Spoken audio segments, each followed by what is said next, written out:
Dans la forêt, ils avaient tout et de manière gratuite. Quand on parle aujourd'hui de services écosystémiques, donc tous les services possibles que la forêt pouvait offrir à une personne, à une communauté, la forêt leur offrait cela de manière totalement gratuite. Avec les politiques de développement qui ont suivi dans les années 1900, dans les années 90, ouais, cela a conduit à la sortie.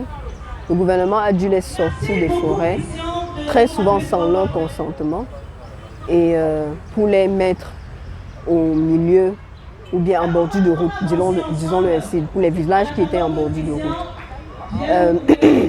La discussion avec eux permet de comprendre qu'ils se sentent comme des étrangers là où ils sont, parce qu'ils estiment que ce n'est pas le chez eux. Non seulement ils estiment cela, mais les autres avec lesquels ils vivent, leurs voisins, les Bantous, leur font clairement comprendre cela. Même s'ils essaient de cohabiter ensemble, ces derniers se sentent comme des étrangers.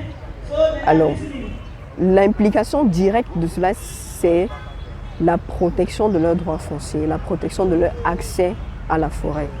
C'est-à-dire qu'il faut sécuriser et leur permettre d'avoir un espace qui est à eux, où ils se sentiront chez eux, à l'aise pour mener leurs activités. La deuxième implication, c'est le changement de la nature des activités que ces derniers menaient.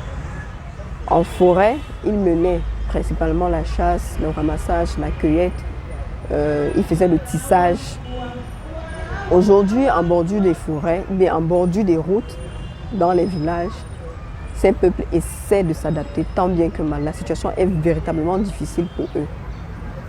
Et pour s'adapter, beaucoup font l'agriculture.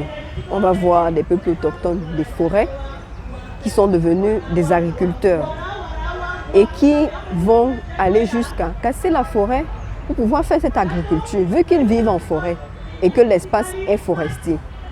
Comment faire pour survivre s'ils sont sortis des forêts? Le peu d'espace qu'ils trouvent avec les arbres, ils seront obligés d'aller même contre leur culture, contre leurs mœurs, et de couper les forêts, et de commencer à couper les forêts pour faire le cacao, pour faire la culture du manioc, la culture. Et ça, je parle des choses vues, pas des choses entendues.